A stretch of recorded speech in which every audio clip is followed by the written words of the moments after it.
Hello there and welcome to the Secrets of Organ Playing podcast. I'm your host, Vidas Pinkevičius.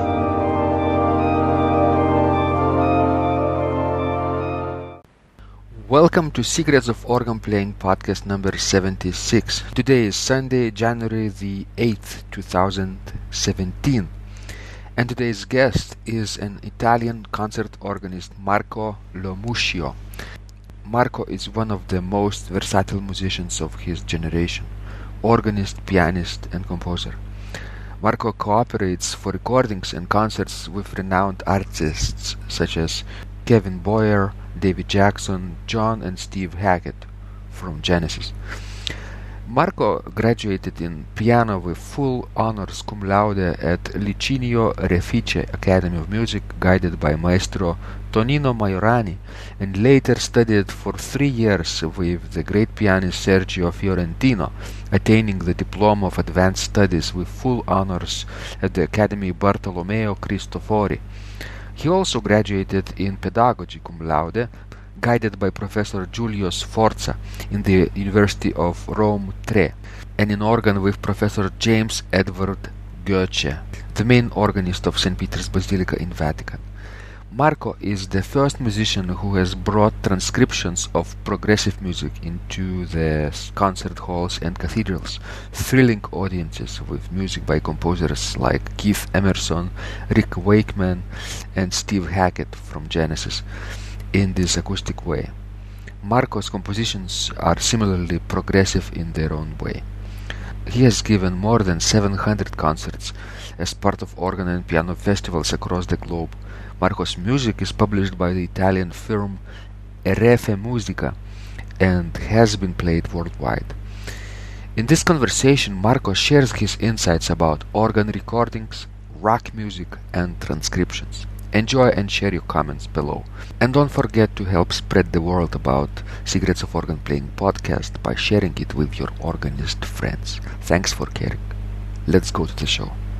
Thank you so much, Marco, for joining this conversation. You're so generous and with your time and with your expertise, entire world is watching you develop those fantastic recording projects about great European organs, right? And we're going to talk about this today and tonight, and people around the world will be very, very interested to know what goes behind this project, what inspires you to compose and create and play and record and practice, right? What challenges you meet in your way, those things. Okay, so thank you so much and welcome to the show.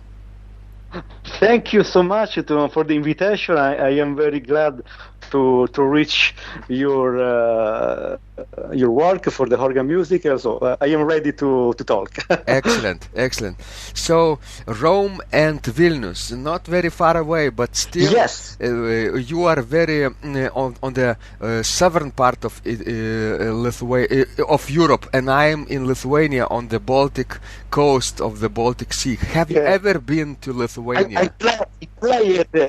I played in Vilnius 2 times for the Christopher Summer Festival. It's a very beautiful town. Very beautiful town. I remember that you've been, and I've seen, not you personally, but I've seen the posters and advertisements about your recitals. St. Casimir Church, if I remember, St. Casimir. St. Casimiro's Church, which has the neo-Baroque organ built by Oberlinger, right? Mm-hmm. Exactly. Mm-hmm. Yes. So, Marco, how did you like Vilnius for the last time? Oh, I like the architecture of Vilnius, the towers, the medieval towers, the historical center, full of life, full of culture, churches, a lot of young people. University, I think is full of life town, I think. I also think that Vilnius is sort of very Italian style city, at least churches and buildings. Have you noticed that? Yes, also Casimir Church is in a really Baroque style. Yes. different from Estonia, for example, Tallinn and Riga. Riga is very Gothic style, but in Vilnius is a lot of church and building in Baroque style, like Italian style, exactly. Yes, and in the Renaissance time and early Baroque times, Lithuanian rulers invited Italian artists to come to Lithuania and build those churches and build art and make some music too. So it was very, very Italianate culture too.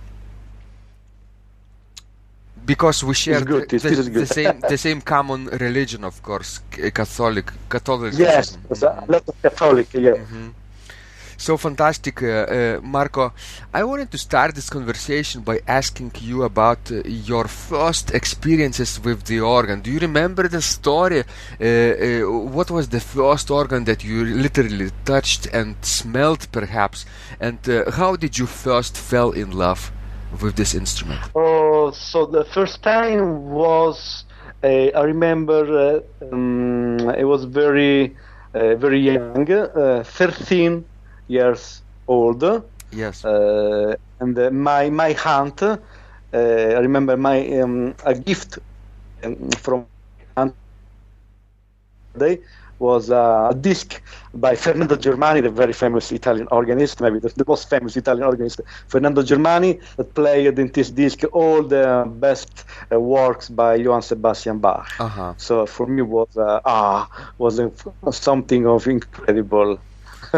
Very interesting, right? From the first recording, you really fell in love with the sounds, with the magnificent. Yeah, because I started my not career, but my study with the painters. I like in the beginning paintings, and after this gift, I choose from paintings to music. Oh, really? You're like our great artist composer Čiurlionis from Lithuania, who was an artist. Yeah, Čiurlionis, right? And he was also a composer. Exactly. Mm-hmm.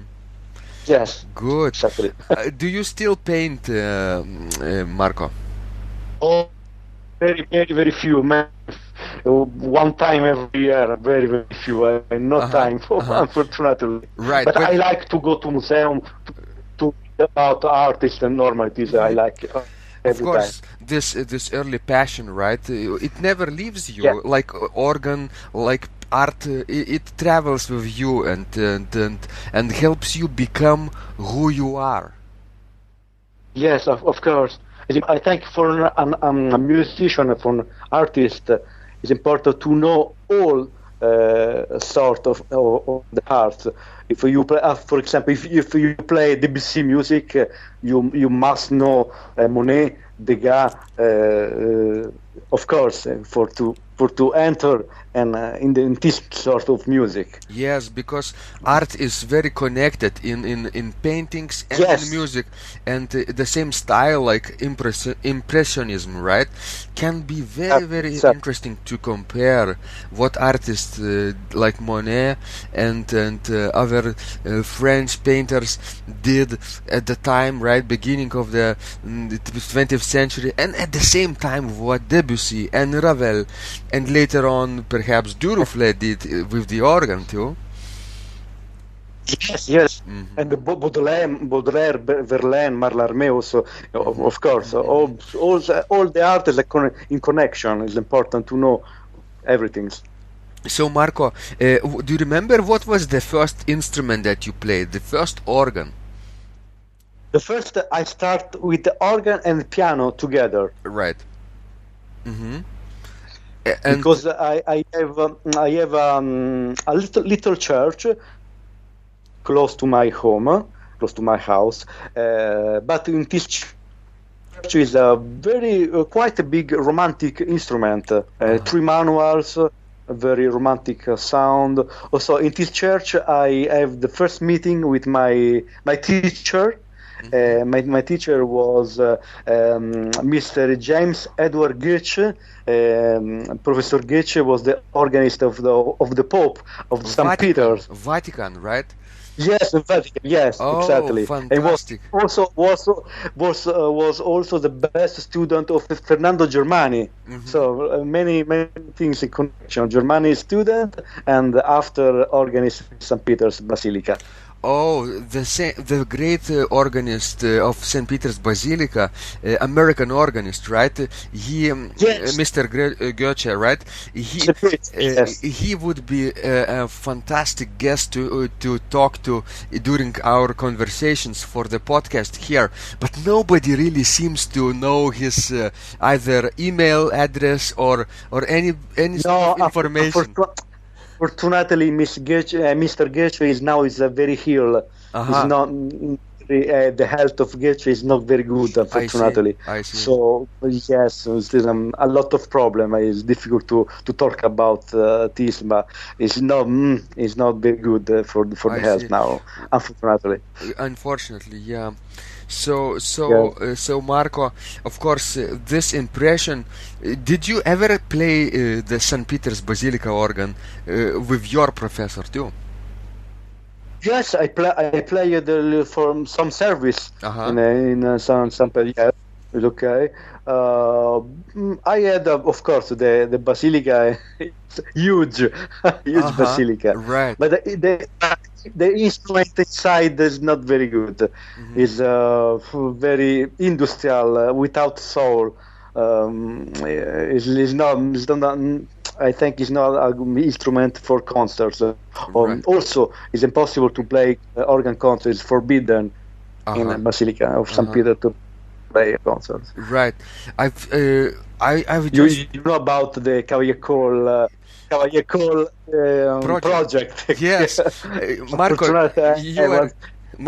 you are reading my mind. I was just going to tell you and ask you, do you imagine that this organ might have been so different if Cavaillé really had completed his project at St. Peter's Basilica? I think it was something of incredible. Right. I think much better of Notre Dame also.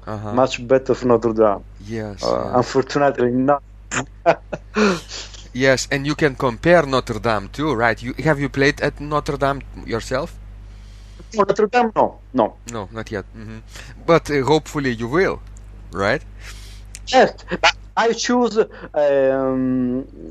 I prefer English organ and English cathedral. So every time I try to play in England, I prefer England and France. It's my personal taste. I see. So practically, I played everywhere in England. I know all the big cathedrals, so Westminster, all the King's College in Cambridge, St. John College in Cambridge, Christ Church, right? Windsor Castle, the chapel. Yes, St. George Chapel. I know a lot of beautiful. I think for me, England is the country of the best choir in the world. Of course, the choir of England is incredible, and the best organ, best cathedrals. This is my personal taste. No, you're absolutely right. English choral culture is unprecedented in the world, probably, right? Cathedral choral culture, and likewise cathedral music and organ culture too. Very powerful. English organist also for me is the best in the world. It's incredible. So it's full of big organists. I don't know, Thomas Trotter, Christopher Eric, David Briggs, John Scott. Every organist, every cathedral organist in England is a very, very high level, incredible level. Yes. And English organists play sort of music. He play Italian music, English music, German music, Scandinavian music. This is incredible. They're very versatile players. French organists play Bach and French music normally. Right. Normally. I never seen a French organist play English music or American music or Italian music. Is very rare. Maybe Jean-Paul Imbert play all sorts of music, but I don't know. I think a different mentality, different culture in France to compare with England. Right. So of course this great English tradition deserves great future too. So it's interesting, Marco, how did Italian organists like yourself fell in love with the English tradition? Oh, I don't know. I am not very sure about this.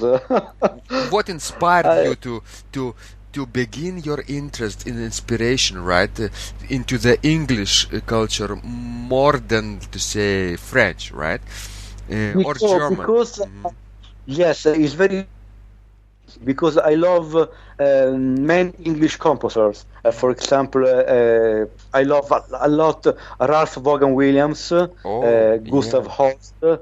Yes. So I made some transcriptions also for the symphonic music for pipe organ. Herbert Howells, of course, Parcel, Gibbons, Bird. I really love the English music, English repertoire. Yes, and choral music is very powerful, and symphonic music, when you transcribe for the organ, audiences really love this tradition too. So, so Marco, of course, you're very well known in the world in your great European organ series, recording series. So can you tell us a little bit the idea behind this project? Yes, I had my first contact the director of Private, Mr. Neil Collier, in 2013, and I proposed to Neil to record a CD in Rome, because the series of great organs never been to record in Rome, so. To come in Rome for first time to record a huge organ in Rome. It was the organ, the Basilica of Sacro Cuore. Yes. Very beautiful, romantic, contemporary instrument organ builder from Florence, Spicchi. Can you repeat, Marco? Organ 28. Marco, can you repeat the name of the organist? Because I think we lost it during connection.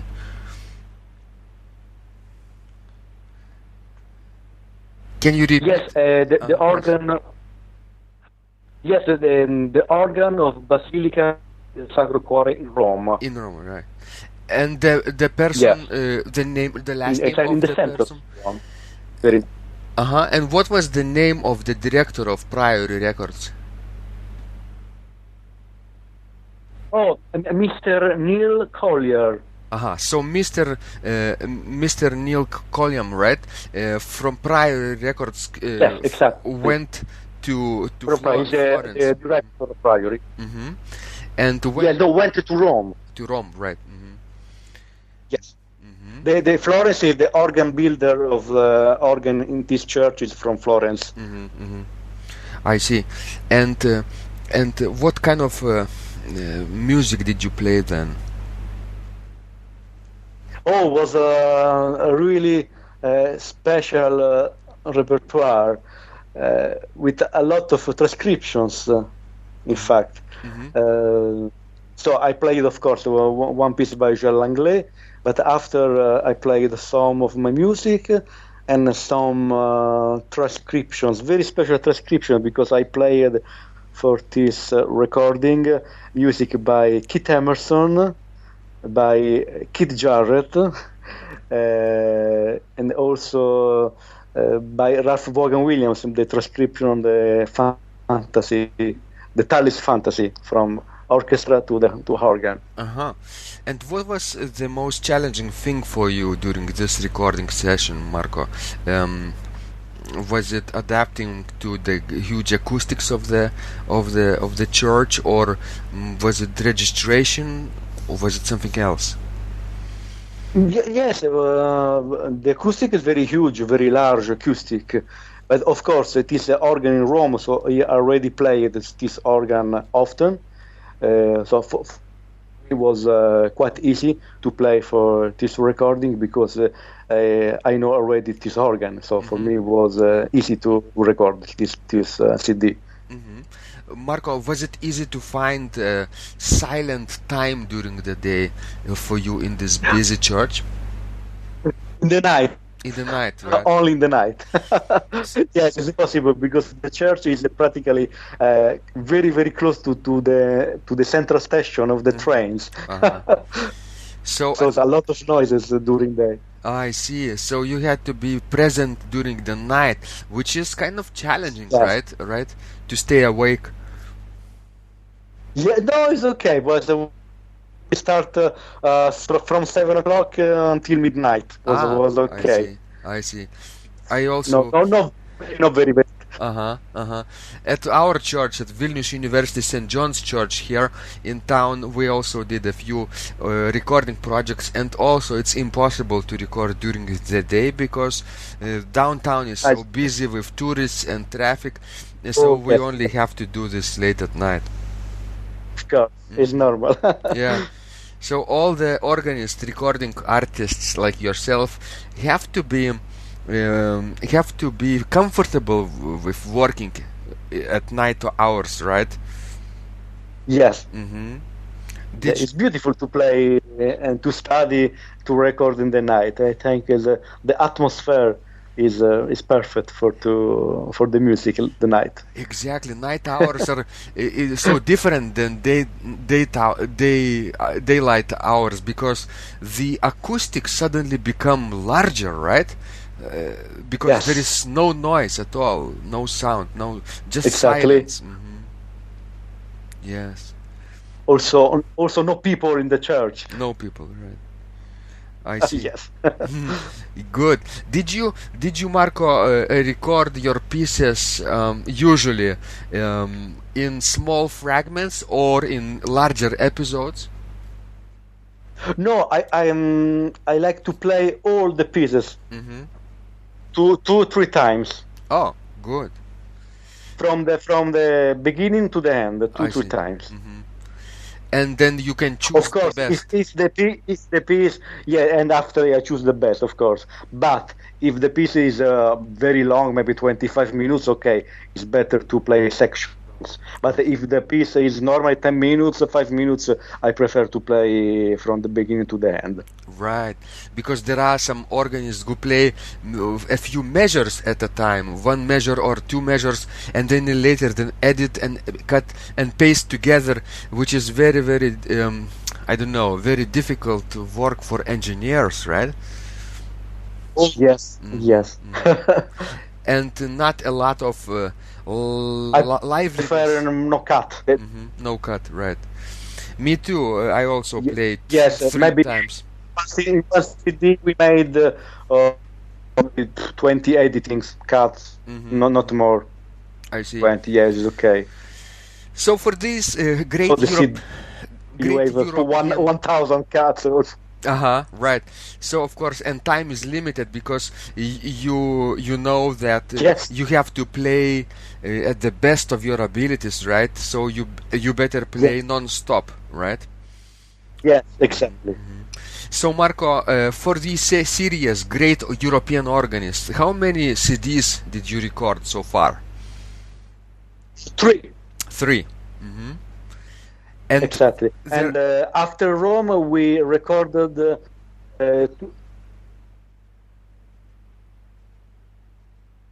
I'm sorry. Can you repeat? There is after the recording in Rome, 1 year later, we recorded the next 2 CD in Germany.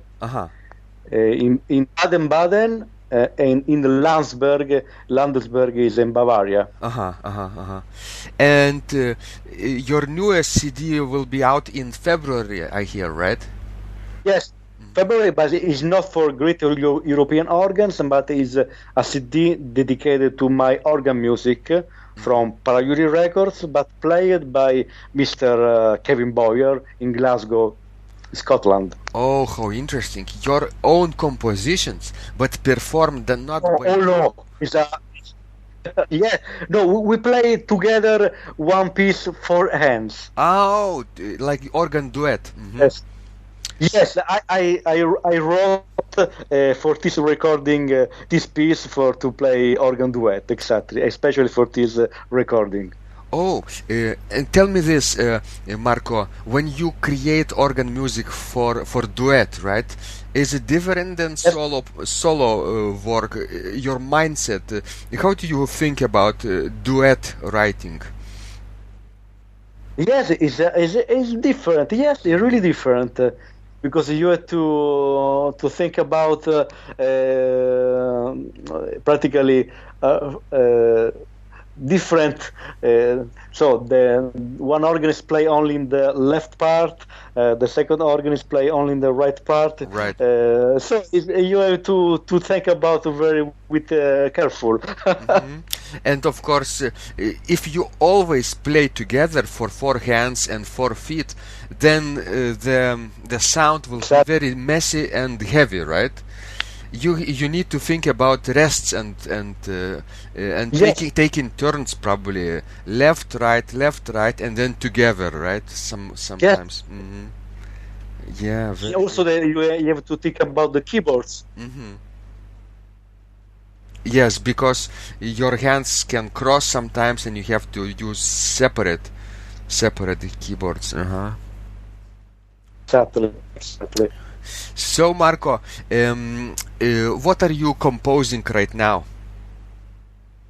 Oh, now I have a commission from the Harvard University in America. Right.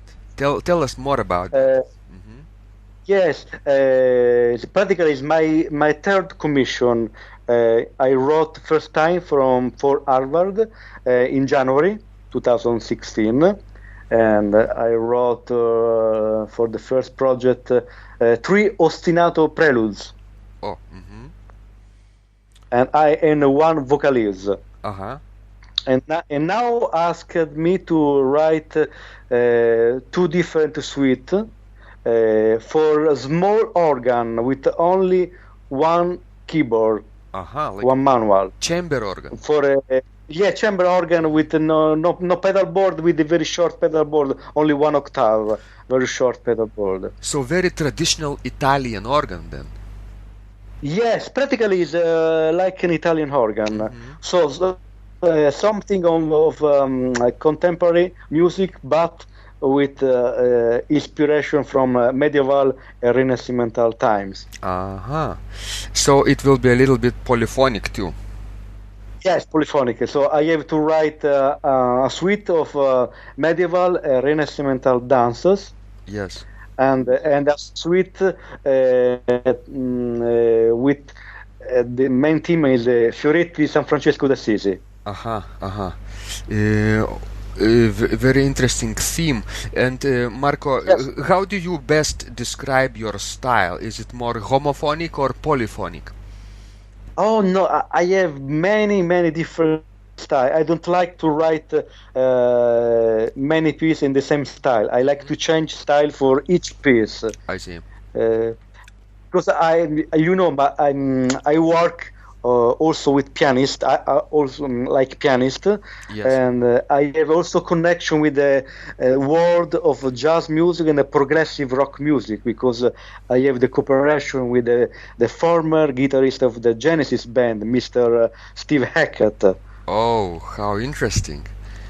So I work with Steve, with the John Hackett, the brother, that was a fantastic flutist. I work also with David Jackson, who was the former saxophone player of the Graaf Generaor, another very famous English rock band from 1917 years. Because I love not only classical music, but I love a lot jazz and the rock progressive, like Keith Emerson or Rick Wakeman. So I made a special repertoire. From 2004, I start to work to transcribe the rock progressive music and jazz music for pipe organ. Oh. So I don't play only in my concerts. I don't play only classical music. I like to play Keith Emerson, Rick Wakeman, Pink Floyd, or Keith Jarrett, or Chick Corea. So I like to have crossover sometimes, also for the audience, also for to bring maybe young people to discovery the organ world, also with the organ contemporary music. Mm-hmm. I think this is a good idea.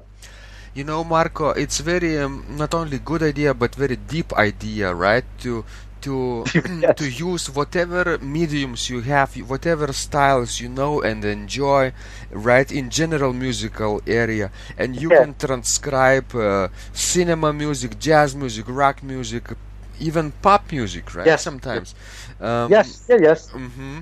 And so practically, when I write music for organ or for piano or for flute, sometimes I take inspiration from progressive rock. Sometimes I have inspiration from French modern music, like Messiaen or Jean Alain. Sometimes I take inspiration from jazz, like Keith Jarrett. So I like to have many different styles. Yes, and the more wider your choices are, right, the better equipped you are with creativity, right? Because you can borrow from one style, and in 5 minutes you can add from another style, right? And in completely unexpected and new and fresh way. Yes. For example, I wrote new litanies in memory of Jean Alain. Mm-hmm. But it's a very similar. It's a variation of the litanies of Jean Alain. So it's very French style. Yes. But in the same time, I wrote some pieces in Rinascimental style, like Ricercare Cromatico, Canone, Saltarello. So I like to change. Mm-hmm. I see. So what could you say to people, Marco, who would, for example, think that organists should only play classical organ repertoire, you know, not transcriptions, but pieces specifically composed for the organ, and at no circumstances to play pop music or rock music or jazz on the organ? Do you? I think. How would you defend this idea? It's difficult to talk about because sometimes organists are very academic. Mm-hmm. So they play Bach, Reger, Frank, Bach, Reger. So yes. or Vierne, Widor, the same repertoire every time. The same repertoire. That of course Bach is Bach. Bach is the music. No words about Bach. But I think is because organ is a difficult instrument to listen for the audience. It's not easy. I think to listen piano music, for example, is much easy. Mm-hmm. Piano is arrived before to the people the music for piano, for example, or chamber music like piano and cello, piano and violin, piano and flute. So organ music is not easy for the audience to listen. So I think sometimes people told me about, when I play organ concert, only few people in the concert, maybe 20, maybe 50 people. So and maybe we have to change something in the world of organ music. Why not? Why is you can play one part classic, but why not you can play a second part modern with jazz, with progressive rock? Why not? I see. Marco, I can share with you my experience with this too. You know, I normally don't play jazz and rock music on the organ, but I'm kind of curious, you know, about that too, and I am improviser, you know, and in jazz and rock you do improvise a lot, and I was approached by local Lithuanian rock band, one time to do a joint organ and rock band concert this year. And I said, why not? Let's do this. I've never done this before. It sounds very interesting, and let's do an experiment, And they will improvise, and I will improvise, and we did it last October. So it was very, very interesting. For the first time in my life in this church, Vilnius University St. John's Church, on the largest pipe organ in Lithuania, I played for the full house, for the packed church, because it was a rock concert. The fans of this band came, and they also came to listen to this organ. So I'm kind of confused. I was confused. Should I do this or not do? Is it okay? Would Bach would do this? Would Bach say okay or not to this? But I did, and I'm glad I did. Yes. Yeah. Of course. I think a beautiful experience. So I think there is so much to the music that we can still discover. So many different new perspectives, angles, styles, combinations, right? There is another famous series. Christopher Herrick, the organ fireworks series. I've heard about him. Yeah. Yes, and Christopher, now I know very well Christopher. I am in connection with Christopher, and when some years ago I have the CD of Christopher, and Christopher played a lot of new contemporary organ music in every sort of style, also jazz, also contemporary, but different. It's something of very new. So for me, was a very big, huge inspiration of the this series of CDs. He is from Germany, right? No, Christopher Herrick is a British, right? Yes, Christopher was the former organist in St. Paul Cathedral in London. Yeah. So interesting idea, and sometimes people discover new really horizons if they are more curious about it, and are not afraid to experiment, new exactly things. Because as you say, Bach, Reger, Frank, Bach, Reger, Frank, Bach, Reger, Frank, Buxtehude, Bach, Reger, Frank, Buxtehude. It sort of gets stuck. Of course, that is beautiful, traditional classical organ repertoire. But imagine. Of course, for me, Bach is outside the music. Bach is God. So Bach is good to play Bach every time. Yes. But some Reger, Frank, not always. So you can play Bach Buxtehude, but after Bach Buxtehude, maybe you can insert in the program Keith Jarrett. Why not? Yes. And or improvisations. Have you? Do you improvise? Do you improvise, Marco? I like to improvise. Yes. How do you? But I prefer to write music. Right. Like composer. Yeah, I prefer. Yes.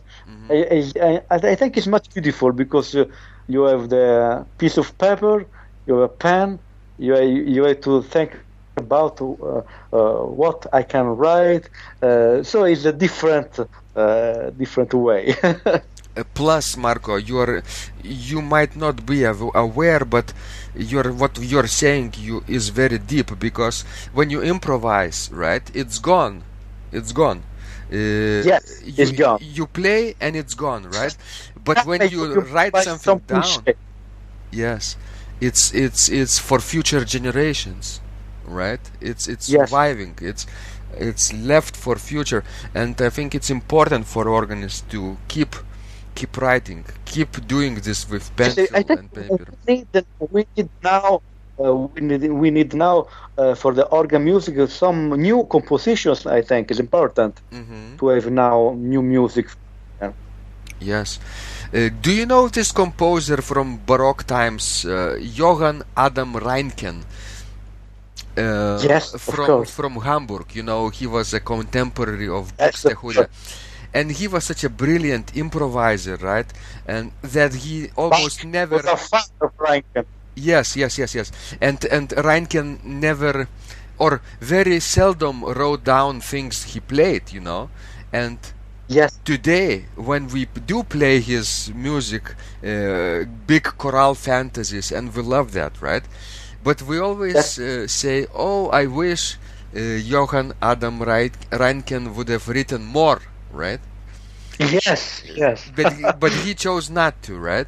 So the same might happen in 100 or 200 years from today, when somebody, for example, our great grandchildren will play our music and say, "Oh, I wish Marco would have written much more, because I love his style and his combinations much more, yes. of Keith Jarrett and British, rock band music, Yes, yeah.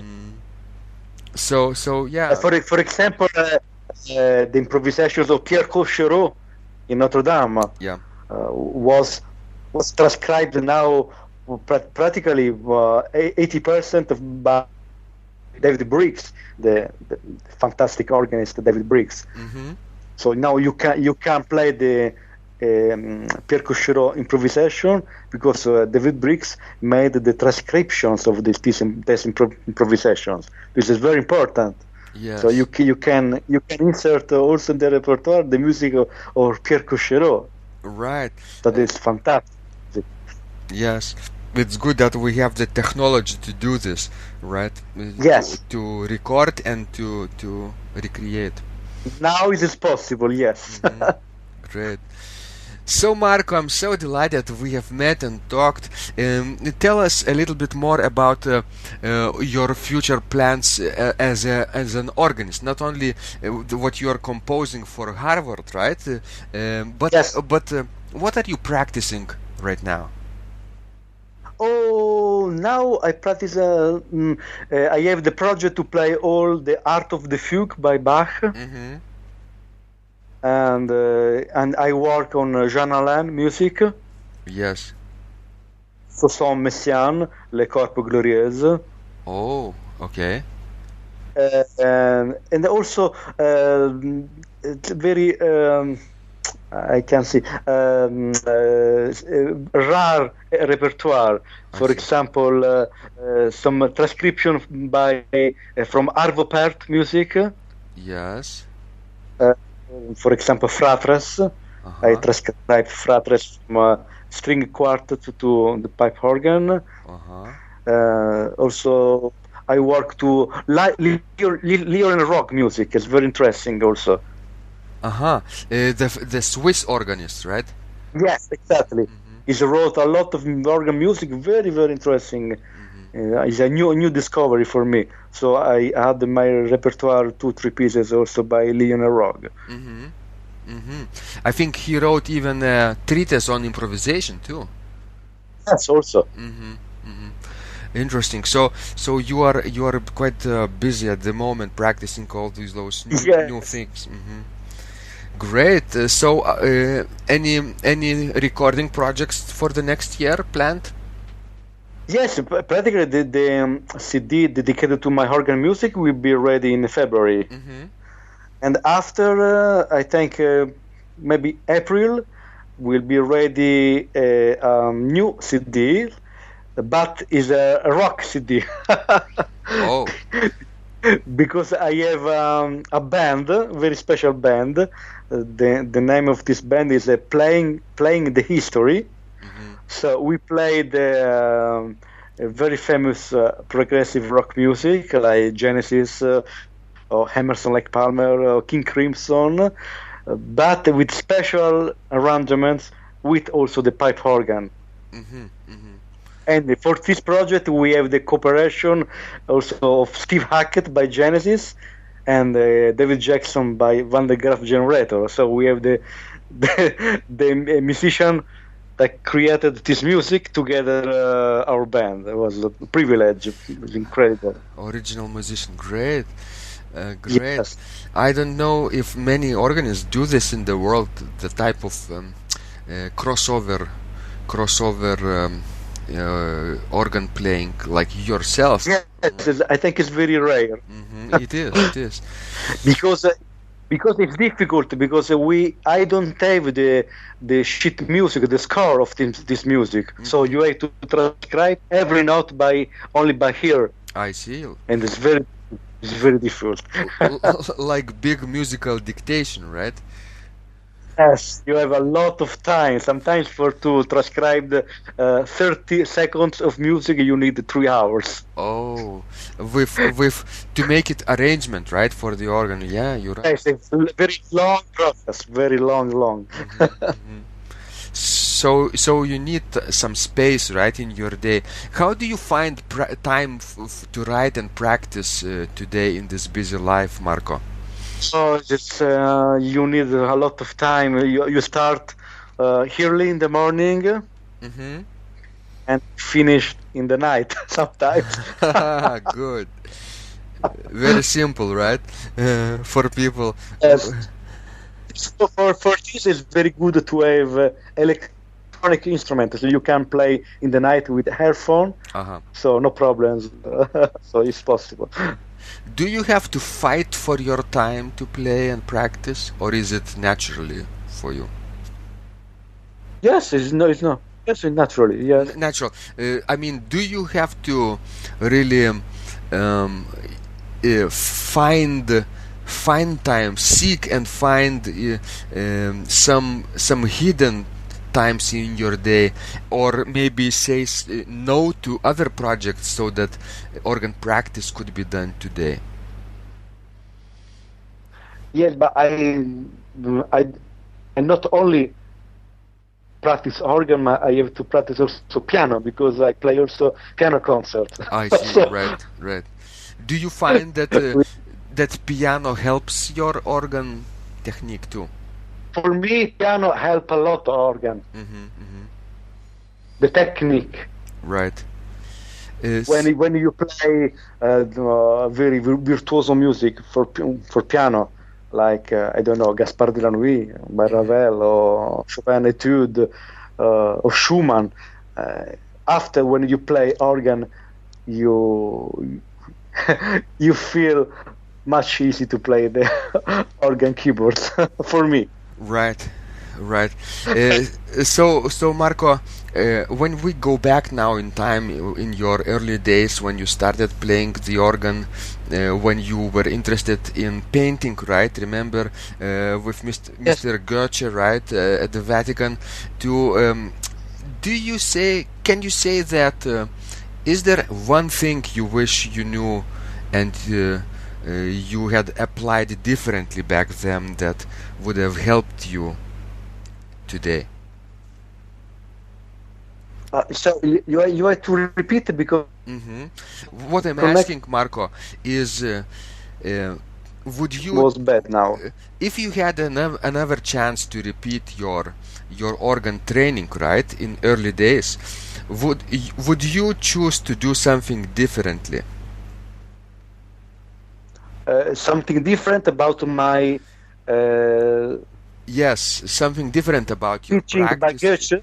Yes, Goethe, or maybe you practiced more or less, or in another way. Would you change something? No, of course, during my life, something is changed. Now, that is a lot. Maybe if I can 7 hours, 8 hours every day. You practice 7 hours a day? Yes, if I am at home, yes. Oh, how do you find physical strength and mental strength to keep practicing for 7 or 8 hours? Because I change instrument. For example, in the morning I play piano. So I start with 1 hour of technique in the arpeggios, scales with piano, and after I play piano music, for example. And the afternoon I start with organ music, so I play organ. And sometimes in the night I composing. I write music in the night. So changing instruments is very good, right? Not always. It's very good for the mind. Changing activities. Good. So thank you so much, Marco, for this beautiful conversation. I hope it will inspire a lot of people to look differently, not only at how they manage their time and how they manage their practice, but also how they will find new types of repertoire, organ repertoire. Maybe they will think outside the box where they can find new pieces. Maybe they would look at new styles, right? And maybe some of them might try to compose too. Yes, it's important, exactly. So thank you so much again. And Marco, can you tell our listeners where they can find you and your work and recordings online? So I have my personal website is www.marcolomuscio.com. Yes. And it's very easy to find me in YouTube. You have only to write Marco Lo Muscio. You can find a lot of videos. Great. A lot of videos from my concerts abroad, and also from a performance of my music from famous musicians, famous organists. Great. I will make sure to include a link to your website and also to your YouTube channel as well. Yes, I late some links on your Facebook page, so you can find it very easy. Excellent. So thank you one more time. Merry Christmas, Marco, and have a creative. Christmas to you. Thank you, and have a creative and very healthy new 2017. Thank you so much. The same for you. Also for Christmas time and for New Year, full of health and full of love and music. Beautiful music. Beautiful music. Yes, whatever that means to each of us, right? Completely different things, perhaps, but nevertheless, we can find the music in the new year. Yes. Yes. Okay. So we stay in touch very soon. Yes, stay in touch. Thank you so much. Ciao, grazie. Ciao. Grazie. If you liked this conversation, I encourage you to visit my blog Secrets of Organ Playing at organduo.lt, where you will find lots of insights, practical advice and training for every area of organ playing. You can subscribe to this blog for free to get your daily dose of inspiration and to be the first to know when any of my future podcasts roll out. I hope to help you reach your dreams in organ playing. I'm Vidas Pinkevičius. Thanks for listening, and I'll catch you online really soon.